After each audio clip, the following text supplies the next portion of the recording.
ஆயிடுச்சு. அவங்களெல்லாம் பார்த்து ரொம்ப நாள் ஆயிடுச்சு. எனக்கு முன்னாடி இருக்கிற எனக்குரிய எல்லோருமே ஆரம்ப நாட்கள்லேருந்து இப்போ வரைக்கும் இப்போ அந்த 15 வருஷமாக என் கூட பயணிச்சுக்கிட்டு இருக்கீங்க. என் அன்புக்குரிய பத்திரிகை நண்பர்களுக்கும் எழுத்து பத்திரிகை நண்பர்களுக்கும் ஊடக நண்பர்களுக்கும் என்னுடைய வணக்கம். சினிமாவுடைய வளர்ச்சிக்கு மிக முக்கியமான தேவை என்ன அப்படின்னு நான் எப்பயுமே சிந்திச்சுக்கிட்டே இருப்பேன். ஒரு சினிமாவுக்கு ஒரு திரையரங்கில் ஒரு சினிமா வருது, அது திரையரங்கில் வசூல் பண்ணுது, அப்புறம் அந்த படத்தை அந்த மக்கள் மறந்து போயிடுறாங்க. அப்போ இது ஒரு வணிகம் மட்டும்தானா? இது ஒரு வணிகம் மட்டும்தானா? இது ஒரு சந்தை மதிப்பான ஒரு பொருள் மட்டும்தானா? இந்த கேள்வி எனக்கு ரொம்ப நாளாக உள்ளுக்குள்ளே இருந்துக்கிட்டே எனக்கு இருக்குது. ஸோ இதுக்கு என்ன செய்யலாம், என்ன மாதிரி விஷயங்களை கொண்டு வந்து முன்வைக்கலாம் அப்படின்னு நான் யோசிக்கும் பொழுது எனக்கு தெரிஞ்சது நிலம். அது என்னோட நிலம், என்னோட ஊர், நான் வாழ்ந்த வாழ்க்கை, நான் வாழ விரும்புகிற ஒரு வாழ்க்கை. அந்த மண் கதை அப்படிங்கனாலே அது நிலம்தான், நிலத்தோடு சம்மந்தப்பட்டது. சினிமா உண்மையிலேயே ஒரு மாற்றத்தை சந்திக்கணும்னா இந்த இன்டர்வல்னு ஒன்று எடுத்துடணும். சினிமா உண்மையிலேயே ஒரு மாற்றத்தை சந்திக்கணும்னு பத்திரிகை நண்பர்கள் நீங்கள்லாம் இந்த கருத்து ரொம்ப முக்கியமான கருத்து நினச்சிங்கன்னா முதல்ல அந்த இன்டர்வல்னு ஒன்று எடுத்துடணும். உடனே தியேட்டரில் இருக்கிறவங்கெல்லாம் அந்த ஸ்டால் வச்சுருக்கிற ஓனர்கள்லாம் என் மேலே கோவப்படக்கூடாது. பாப்கார்ன் வாங்குறவன் எந்த சூழ்நிலையும் வாங்கி தான் சாப்பிடுவான், இன்டர்வல் விட்டால் தான் சாப்பிடணும். அந்த காலத்தில் நாடகத்துறையிலிருந்து சினிமா வந்தது. சம்பூர்ண ராமாயணம் 3.5 மணி நேரம், 3.5 மணி நேரத்தையும் ஒரே நேரத்தில் போட முடியாது, அதனால் 2 இன்டர்வல் விட்டுருக்காங்க. இது கொஞ்சம் கொஞ்சமாக போய் இப்போ ஒரு இன்டர்வலாக மாறி இருக்கு. நீங்கள் நல்லா பாருங்கள், வெப் சீரிஸ் இங்கே வந்திருக்கு, ஆனால் தமிழ்நாட்டில் வெப் சீரிஸுக்கு பெரிய வரவேற்பு இல்லை. ஆனால் மேற்கத்திய நாடுகளில் நீங்கள் பார்த்தீங்கன்னா வெப் சீரிஸுக்கு வரவேற்பு இருக்குது. என்ன காரணம்னா அவங்க முழு நீள படத்தை பார்த்து பார்த்து பழகியவர்கள், அவர்களுக்கு பாகமாக பார்க்குறதுக்கு பிடிச்சிருக்கு. நம்ம 2 எபிசோடாக பார்த்துக்கிட்டே இருக்கோம், first half second half, first half second ஆஃப்னு 2 எபிசோடாக பார்க்குறோம். அதனால தான் கூட ஒரு 3 எபிசோடை வச்சா நமக்கு பிடிக்க மாட்டேங்குது. அப்போ ஒரு சினிமா என்பது ஒரு முழு உடல். அதில் அரை மணி நேரம் போயிட்டு அதை ஸ்டாப் பண்ணிவிட்டு இதுக்கு முன்னாடி எப்படி இருக்குன்னு கேட்குறதே தவறு. முழு உடல், ஒரு முழு தரிசனம். அப்படி ஒரு முழு தரிசனம் இந்த கோழிப்பண்ணை செல்லத்துறையில் கண்டிப்பாக கிடைக்கும்.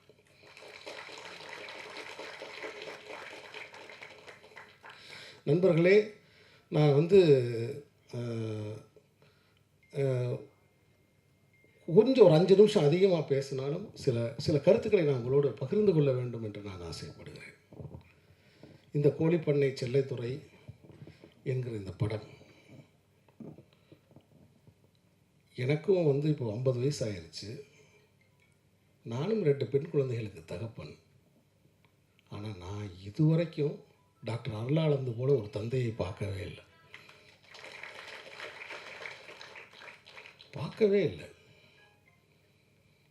எனக்கு தெரிஞ்சு உதாரணம் சொல்கிறது கூட காவியத்தில் கூட ஆட்கள் இல்லை. இது மிகையாக நான் சொல்லலை. காவியத்தில் கூட இவ்வளவு பாசமாக, இவ்வளவு அன்பாக, அதே சமயத்தில் ஒரு திட்டமிட்டு ஒரு தெளிவோட ஒரு காரியத்தை முன் நகர்த்தி போகிற ஒரு தந்தையை நான் இப்போ இது வரைக்கும் நான் பார்க்கவே இல்லை. என்னை முதலில் அழைத்தது ஒரு தந்தை. ஒரு தந்தை தான் என்னை அழைச்சார். என்னுடைய நண்பர் ஒரு இயக்குனர் மூலமாக ஒரு தந்தை என்னை அழைத்தார். முதல்ல ஃபோனில் பேசிகிட்டே இருந்தார். நான் சொன்னேன், என்னோடய பையனை வந்து ஹீரோவாக்கணும் அப்படின்னு சொன்னார். இது பாருங்கள், இப்போ அவர் பேசும்போது தெரியுது, ஏகன் பேசும்போது தெரியுது, இது சின்ன வயசுலேருந்தே இந்த கனவை ஊட்டி வளர்த்துருக்காரு. இதே ஒரு தனி படமாக எடுக்கலாம், இந்த கதையவே ஒரு தனி சினிமாவாக எடுக்கலாம். அப்படி ஊட்டி வளர்த்துருக்காரு. அப்போ அவர் என்னை கூப்பிட்டு பேசுகிறாரு. பேசும்போது நான் சொன்னேன், ஐயா, நீங்கள் படம் தயாரிக்கிறனால நான் ஒரு படத்தை வந்து நான் எடுத்துட மாட்டேன். என் கதைக்கு தகுதியானவர்களா அப்படின்னு பரிசோதனை பண்ணிவிட்டு அதுக்கு சரியாக இருக்கும் பட்சத்தில் தான் நான் எடுப்பேன். ஏன்னா என் கையில் இருக்கிற ஒரே அஸ்திரம் அது ஒன்று தான். ஆர்டிஸ்டில் காம்ப்ரமைஸ் பண்ணுறது கிடையாது. நண்பர்களே, ஒரு தந்தை தயாரிப்பாளர் அப்படின்றதுக்காக நான் இந்த படத்தை எடுக்கவே இல்லை. ஏகன் ஏற்கனவே வந்து சின்னத்திரையில், அதுக்கு முன்னாடி நடனம், இப்படி பல உடற்பயிற்சி இதெல்லாம் செஞ்சு வீடியோஸில் எனக்கு அனுப்புவார். அதெல்லாம் நான் பார்த்து அந்த வசனங்கள் பேசுகிறது இது எல்லாத்தையும் பார்க்கும்போது ஒரு சினிமா வெறியன், ஒரு சினிமா காதலன், ஒரு சினிமாவுக்காக டெடிக்கேட்டாக இருக்கக்கூடிய ஒரு பையன்னு எனக்கு தெரிஞ்சிச்சு. நான் ஆடிஷன் பண்ணணும்னு சொல்லி வர சொன்னேன். ஆனால் ஏகனை நான் ஆடிஷன் பண்ணலை. வரும்போதே கவனித்தேன், உட்காந்து பேசும்போது கவனித்தேன், பேசும்போது கண்ணை கவனித்தேன். போயிட்டு வா தம்பின்னு சொல்லிட்டேன். ஏன்னா இந்த இளைஞன் ஒரு சிறந்த நடிகனாக வர்றதுக்கு வாய்ப்பு இருக்குது அப்படிங்கிறத நான் புரிஞ்சுக்கிட்டேன். சிறந்த நடிப்பு அப்படின்னா என்ன? நான் நடிப்பு சொல்லி கொடுக்குற வாத்தியார் கிடையாது. நடிப்பை வாங்குகிற வாத்தியார். நல்லா புரிஞ்சுக்கோங்க. நான் நடித்து காமிச்சு அவங்க நடிகன்னு சொல்கிற நடிப்பு சொல்லி கொடுக்குற வாத்தியார் கிடையாது. அப்படி யாருமே செய்ய முடியாது. இப்போ இளையராஜா ஒரு பாட்டு ரெக்கார்ட் பண்ணணும்னு நினைக்கிறாரு. வயலினே வாசிக்க தெரியாத ஒருத்தரை கூப்பிட்டு, இசைஞானி இளையராஜா வயலினே வாசிக்க தெரியாத ஒருத்தரை கூப்பிட்டு இந்த பாட்டுக்கு ரெக்கார்ட் பண்ணணும்னு ட்ரை பண்ணார்னா அந்த பாட்டை செய்ய முடியுமா? அவருக்கு வயலின் வாசிக்கிறது எப்படின்னு கற்றுக் கொடுத்து அதுக்கப்புறம் ஒரு சாங்கை ரெக்கார்ட் பண்ணணும்னு நினச்சாருன்னு வச்சுக்கோங்க, முடியுமா? மிகச்சிறந்த வயலின் வித்வான்களை அவர் அழைக்கிறார், மிகச்சிறந்த ராகங்களை அவர் வாங்கிக்கிறார். இதுதான் பாயிண்ட்டு. அப்படி ஏகன் என்னிடம் வரும்போது முழு தகுதியோடு வந்த ஒரு இளைஞர். என்னுடைய வேலை என்னென்னா ரொம்ப சிம்பிளான வேலை தான். முதல்ல செட்டில் யாரையும் பதற வைக்க மாட்டேன். நான் பதற வைக்க மாட்டேன். ரொம்ப கூலாக இருப்பேன். எனக்கு டென்ஷன் இருந்தாலும் அதை குறிப்பாக நடிகர்கள் மீது நான் காட்ட மாட்டேன். ஏகனை நான் திட்டினதே இல்லைன்னு நினைக்கிறேன். ஒரு நாள் கூட நான் திட்டினதில்லை. அதேமாதிரி யாரையுமே நான் திட்டவே மாட்டேன். முதல்ல கூலாக இருக்க விடுவேன். ஏன்னா நீங்கள் கயரை ஆட்டிக்கிட்டே இருந்தீங்கன்னா பறவைகள் அமைதியாக வந்து உட்காராது. எல்லாரையும் அமைதியாக இன்னும் ஒரு சூழலில் நம்ம இருக்கும் பொழுது அவர்களுடைய இயல்புணர்ச்சி வெளியே வரும். அந்த இயல்புணர்ச்சியை நம்ம தூண்ட முடியும். என்னுடைய வேலை ஒரு நடிகரிடமிருந்து இயல்புணர்ச்சியை தூண்டுறது தான். அதுக்கு முதல்ல செட்டை அமைதியாக வச்சுருப்பேன். இவ்வளோதான் விஷயமே.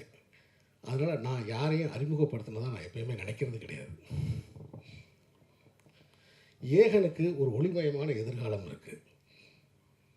அதற்கு ஒரு முக்கியமான காரணம் ஒரு தந்தை என்றாலும் ஏகன் நன்றாக வர வேண்டும் என்று அவருக்கு பின்னால் இருந்து அவருடைய தாயார் தினமும் பிரார்த்தனை செய்து கொண்டே இருக்கிறார்.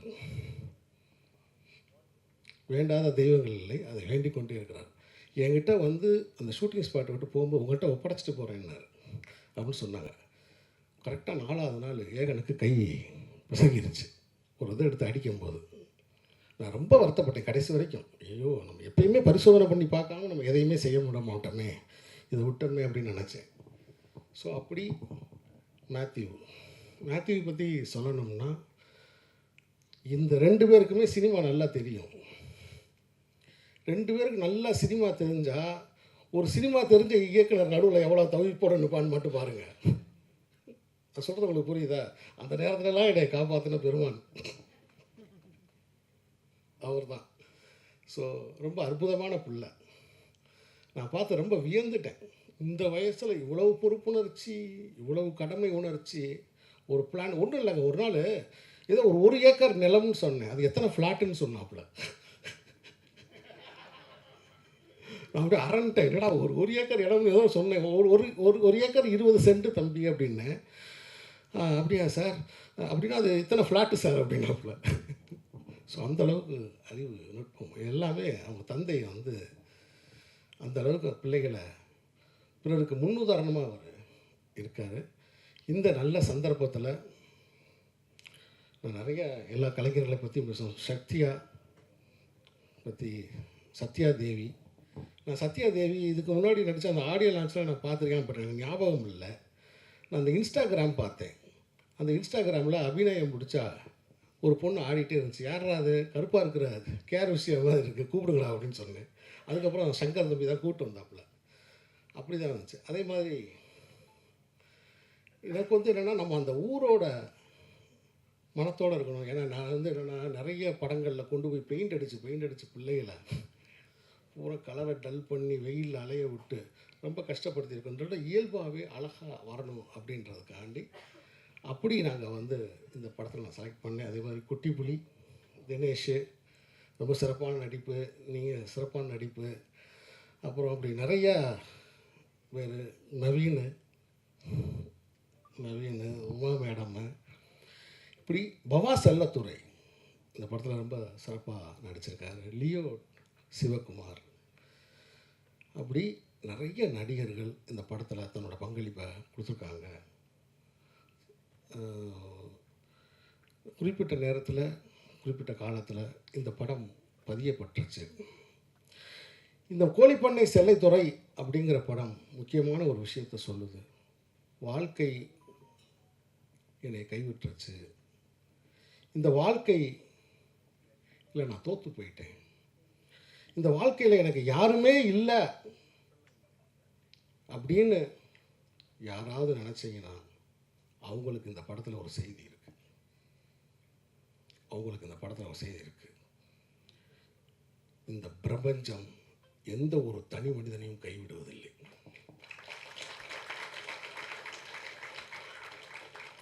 ஏதே ஒரு ரூபத்தில் வந்து உங்களை அரவணைக்கும். யோகி பாபு, அருமை நண்பர் யோகி பாபு சார் வந்து என்கிட்ட கதையே கேட்காம என்னை நம்பி வந்து குறிப்பிட்ட நாட்களில் அழகாக நடிச்சுட்டு அந்த பெரியசாமி அப்படிங்கிற கதாபாத்திரம் ஏகனுடைய பெரியப்பாவா மிகச்சிறப்பாக நடிச்சிருக்காங்க. இவங்க 2 பேர் காம்பினேஷன்ஸில் ஒரு சீன் இருக்குது. 2 பேர் காம்பினேஷனில் ஒரு கொஞ்சம் சைலண்ட்டாக அதே சமயத்தில் ரொம்ப உணர்ச்சியாக பேசக்கூடிய ஒரு காட்சி இருக்குது. ரொம்ப பிரமாதமாக அதில் ஏகனோட பெர்ஃபார்மன்ஸ் ரொம்ப பிரமாதமான பெர்ஃபார்மன்ஸ். நீங்களாம் பார்த்து ஆச்சரியப்பட போகிறீங்க. இது புது நடிகனா, புது ஹீரோவா அப்படின்னு நீங்களாம் ஆச்சரியப்படுவீங்க. அப்படி சர்வதேச விருதுகளும் தேசிய விருதுகளும் ஏகனுக்கு காத்துக்கிட்டு இருக்கு. படத்தில் இருக்கக்கூடிய எல்லா நடிகர்களும் இயல்பாக நடிக்கலைன்னா அந்த படம் வந்து இன்றைக்கி ஆக்லாண்டில் வந்து அமெரிக்காவில் அது செலக்ட் ஆகிருக்காது. 18ஆம் தேதி அந்த படம் அங்கே திரையிடுறாங்க. ஸோ அந்த படம் எடுத்த உடனே அமெரிக்காவில் திரையிடப்படுது. அதுமாதிரி அண்ணன் பிரபாகர், எனக்கு வந்து எழுத்தாளர் பிரபாகர் அவர்கள் இயக்குனர், இந்த கதையை நான் வந்து உருவாக்கிய பிறகு அண்ணன்ட்ட சொல்லும்போது எனக்கு அழகான ஒரு ஃபஸ்ட்டு டிராஃப்ட் ஒன்று எனக்கு ரெடி பண்ணி எழுதி கொடுத்தாங்க. இந்த படத்தில் நான் அவரும் சேர்ந்து தான் வசனங்கள் எழுதியிருக்கோம். அப்படி பெரிய ஒரு உழைப்பு இந்த படத்தில் இருக்குது. இந்த விழாவுக்கு வந்து சிறப்பித்த மக்கள் செல்வன் விஜய் சேதுபதிக்கு என்னுடைய நன்றி.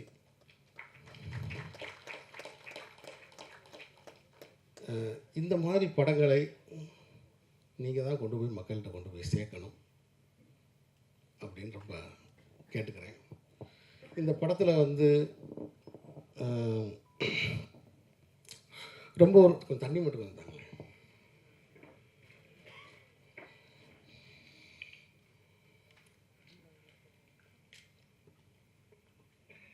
இப்போல்லாம் நீங்கள் வந்து ஒரு வீட்டில் வந்து ஒரு பொம்பளை பிள்ளைகள் யாரையுமே நீங்கள் வைய முடியாது. இப்போல்லாம் யாரையுமே வைய முடியாது. வஞ்சா அதை திட்டினா உடனே அது வந்து டக்குனு பையை தூக்கிட்டு கிளம்பிடுதுங்க. முந்தி மாதிரி போகாமலாம் கிடையாது. டக்குன்னு உடனே பையை தூக்கிக்கிட்டு கிளம்பிடுங்க. என்னடா காரணம்னா வேற ஒன்றும் இல்லை, அதுக்கு எல்லாத்துக்குமே பஸ்ஸு வந்து ஃப்ரீ. நம்ம விரட்டி போய் பின்னாடி போய் ஏறணும்னு வச்சுங்களேன், நம்மகிட்ட டிக்கெட் கேட்குறாங்க. நீங்கள் பார்த்தீங்கன்னா சென்னை மட்டும் கிடையாது, தமிழ்நாடு ஃபுல்லாக வந்து பெண்கள் வந்து இப்போ நல்லா ஜாலியாக அவங்க நினச்ச இடத்துக்கு போகிறாங்க, கோயிலுக்கு போகிறாங்க, குளத்துக்கு போகிறாங்க, வேலைக்கு போகிறாங்க, நல்லா ஃப்ரீ வேணும். யாருமே திட்ட முடியலை. உண்மையை சொல்லப்போனால் ஆண்கள் தான் வந்து அடிமையாக இருக்காங்க. இதுக்கு காரணம் யாருன்னா வேறு யாரும் இல்லை, நம்முடைய மாண்புமிகு முதல்வர் ஸ்டாலின் அவர்கள் தான். அவர் தான் இருக்கிறவங்கள பூராத்தையும் வந்து பெண்களுக்கு பூரா இலவச பஸ்ஸை கொடுத்து விட்டாப்புல. இதை ஏன் நான் குறிப்பிடுறேன்னா, லியோ சிவகுமார் நடிக்கிற அந்த சீனில் இந்த மாதிரி விஷயங்களை நாங்கள் இந்த படத்தில் சொல்லியிருக்கோம். நல்ல விஷயங்களை இந்த படத்தில் நாங்கள் சொல்லியிருக்கோம். அரசு மருத்துவமனையை நாங்கள் கொண்டாடி இருக்கோம். ஏன்னா அரசு மருத்துவமனைக்கு யாருமே போகிறதில்லை, ஆனால் அரசு மருத்துவமனையை நாங்கள் கொண்டாடி இருக்கிறோம். இந்த படத்தில் அரசு மருத்துவர்களையும் நாங்கள் வந்து பெருமைப்படுத்தியிருக்கிறோம் இந்த படத்தில். ஸோ ஆக மொத்தத்தில் இந்த படம் நிச்சயம் உங்களை ஏமாற்றாது. நிச்சயம் உங்களை ஏமாற்று. அதாவது வந்து விருதுக்குரிய படங்கள் விருது வாங்கிருச்சு, வாழ்வியல் படங்கள்னு சொல்கிறாங்க, போகலாமா வேணாமா? ஏன்னா இணையதளத்தில் வந்து நம்ம தான் பார்க்குறோமே எவ்வளோ கமெண்ட்ஸ் என்னன்னு. போகலாமா வேணாமா அப்படி இல்லை. எங்களுடைய சவாலே வேறு. உள்ளூர் மக்களையும் ரசிக்க வைப்பது, உலக மக்களிடமும் போய் சேருவது. கோழிப்பண்டை செல்லதுரை உள்ளூர் மக்களுக்கும் செல்லதுரையாகவும் உலக மக்களுக்கும் ஒரு செல்லதுரையாகவும் இந்த படம் உருவாகியிருக்கு. நான் எடுத்த படம்ன்றதுக்காக நானே பேச மாட்டேன். உலகத்திலே மிகப்பெரிய பயந்தோழி நான் தான். தான் செஞ்ச சின்ன பூதத்தை பார்த்து பயப்படுற ஒரு மந்திரவாதி இருக்காங்களா, அது நான் தான். இது என்ன செய்யுமோ ஏது செய்யுமோ என்ன ஏகன் நல்லா இருக்கா, அவங்க அப்பாட்ட கேட்பேன், என்ன சார் நல்லா இருக்கா சார், இப்படி கேட்டுக்கிட்டு இருக்கக்கூடிய ஒரு ஆள் நானே கான்ஃபிடண்ட்டாக சொல்கிறேன், இந்த படம் உங்களை கண்டிப்பாக ஏமாற்றாது. உங்கள் அனைவருக்கும் என்னுடைய நன்றி, வணக்கம்.